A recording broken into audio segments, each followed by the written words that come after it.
中学1年生の女の子で、ミキさんって子なんですよね。で、この子がもう大親友というか、まあ、ゆかりさんって同級生がいまして、家も近所なもんで、小学校もずっと一緒で、趣味も一緒なんで、しょっちゅう一緒に遊ぶんですよ。なので、まあ、中学校に上がった今も、もう昔ながらの友人なんで、普通に家に遊びに行くこともあって、で、この日、ミキさんが遊びに行った時に、まあ、ゆかりさんのご両親もいて、ここ、まあ、すごく仲がいいんですよ。で、そしたら、今週末、海に海水浴行くんだ、みたいな話で盛り上がってて、もうミキさんなんかシンプルにいいなってポロッと出ちゃったんです。そしたら、まあ何度も来たことあるし、ちっちゃい頃から来てるから、向こうの両親もミキさんのことよく知ってるわけですよ。だから、もう本当に簡単なノリで、一緒に行くって誘ってもらえたんです。はい。めちゃめちゃ嬉しくて。うち両親も共働きだし、しょっちゅう家にいないから、なかなかそういうレジャーに恵まれてなかったと思ってたんで、うわ、嬉しいと思って、自分の親に確認したら、まあ、行っていいよってことになったんで、もうありがたく、一緒に週末乗っけてってもらうことになったんですよね。はい。で、いざその日の朝迎えたら、まあ、うちの親もですね、今日はお世話になりますって言って、ちょっとしたなんか手土産みたいなの持たされて、みたいな感じで、よろしくお願いします、この子、みたいな、任せてください、みたいな、親同士のやりとりして、そのままゆかりさん家のこの車に乗るんですけど、車もちょっとね、前から羨ましかったんです。何度か乗ったことあるんですけど、うちはちょっとちっちゃめの車で、それはそれでいいんですけど、ゆかりさんの車はなんかワンボックスの大きいやつで、後部座席にモニターが出てきて、なんかテレビとか DVD とか。いいですよね、あれがなんか、中1の自分としては、うちにはないっていうのが一個あって、あれ、すごい好き、羨ましかったんです。前から。で、実際お父さんが運転して、お母さんが運転する、その一個後ろの列に、まあ自分とゆかりさんが乗ってるわけじゃないですか。そこにモニターがウィッと出てるんですよ。あれがすごくいいじゃないですか。はい、で、この二人の、まあ何が仲良しかっていうのは、家が近所で気が合うっていうのもそうなんですけど、お互いにね、とあるアイドル、推しのアイドルが一緒なんですよ。その、コンサート DVD とか。で、海までね、言ったら数時間かかるから、ちょうどコンサートの DVD を見るにはちょうどいいわけです。最高ですね。で、もうそれを見てはしゃぎながら、行くみたいな感じだったんですよ。非常に楽しくて。で、まあもちろん結構距離ありますから、途中で何度か交差点で、まあ信号に引っかかることもあるじゃないですか。結構海までもうすぐみたいなところまで行った時に、交差点に差し掛かるかなっていう感じで、車が減速し始めたんですよね。したら、そのタイミングで、なんかこのモニターが、急に砂嵐、バーってなっちゃったんですよ。で、盛り上がってる最中に、ってなって、何電波なくなった？この辺電波ないの？って言って、もうこの窓から街の感じとか見るんですけど、別になんか普通に家々もあるし、電波ありそうな感じだなとかって思って見てる最中に、まあ前で運転してるお父さんとかも、いや、それ DVD だから電波関係ないだろ、みたいなこと言われて、そうかそうか、みたいな感じで、でも砂嵐ザーってなってる中、赤信号で車止まってるんですよ。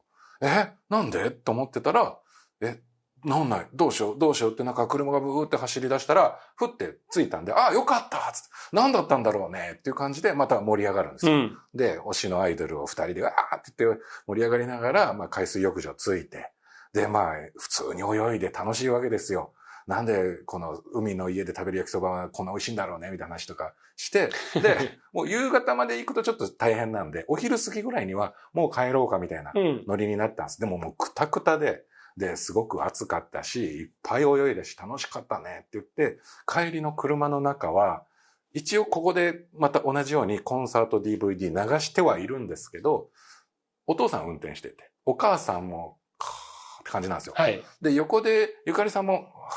ってなっちゃってるんですよ。だから一応ミキさんも気使って、コンサート流してはいるけど音量もほんとちっちゃくして、で、途中なんか外のね、景色眺めたりとか、たまにこれ見たりとかしながらのんびり、帰りの道は過ごしてたんですけども、はい、で、パッて外見て、パッて見て、みたいなことをやってる最中に、この辺でザーってなったんですよ。うってなって、また砂嵐になってるって思った時に、ちょうど車が信号でキーって止まったんですよ。で、なんでって思った時に、あれこれ行きと同じ場所だ。そんな大きな交差点じゃないんですよ。けど、行きで、あの時、外見たからすごく印象に残ってたものがあって、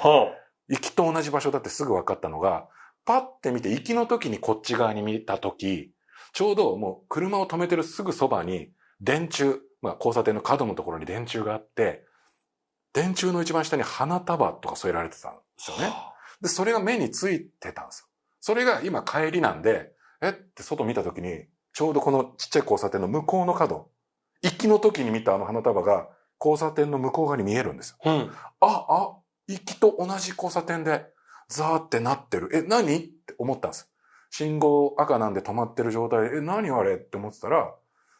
電柱あって花束があって、何って花束まで見て、もう一回見上げたところに、電柱と花束の間に女の子立ってることに気づいたんですよ。そんな子いたって思ったら、そこにいる女の子、うつむいてる状態からこっちパッて見るんですよね。うん。で、何って思ってたら、こう手を前に出して、こうやり出したんですよ。したら、それと同時に、もう窓も挟んでるし、距離もあるしなのに、耳元で、こっちにおいで、こっちにおいで、こっちにおいでって聞こえるんですよ。もうそれが目の前でもう、まるで言われてるかのようにもう見事に聞こえちゃってるから、もうすっごく怖くて、と思ったらもう今度もう目が離せないです、その子から。向こうの方にいるはずなんですけども、まるでここにいるかのような存在感で、こっちにおいで、こっちにおいでってされてるのを怖ーと思って目離せないでいるんですよ。もうやだ、この交差点早く離れたい、早く行きたいと思ったら信号青に変わってるんですよ。はい。あれ信号青、あれおじさん、なんで出発しない？おじさん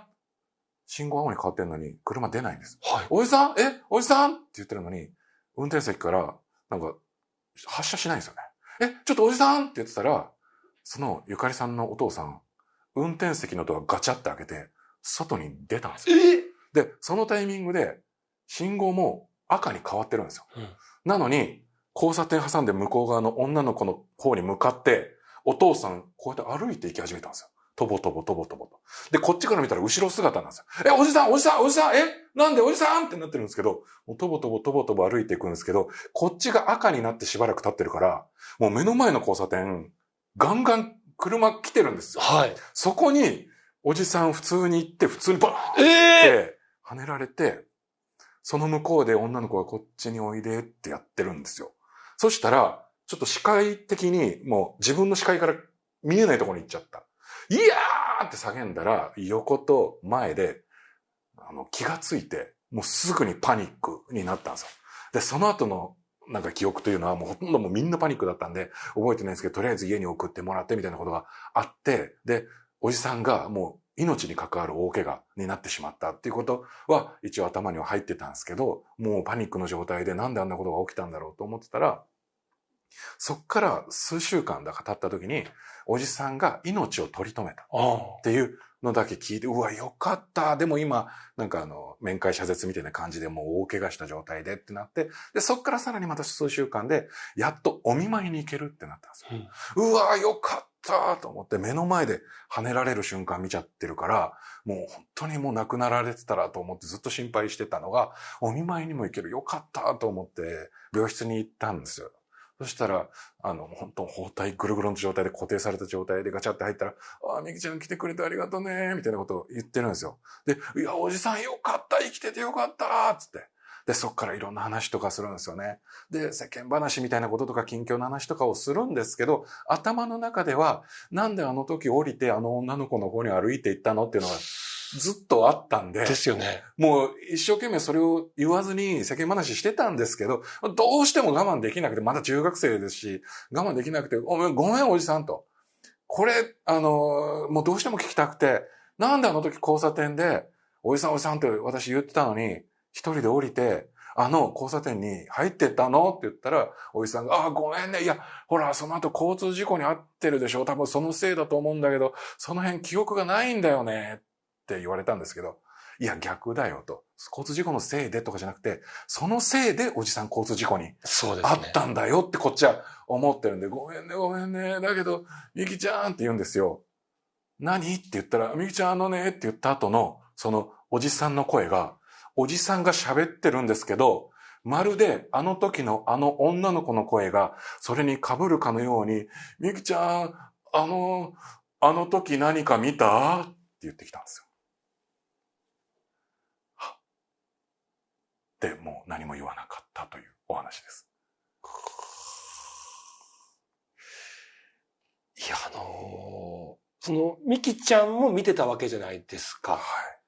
で、おじさんもきっと見てたんでしょう。見てたんじゃないですかね。で、その中、ミキちゃんはでも、誰かいるぐらいで済んだのに、おじさんは本当にもう記憶なくなるぐらいそっちにこう、誘われて、もう歩いちゃったわけじゃないですか。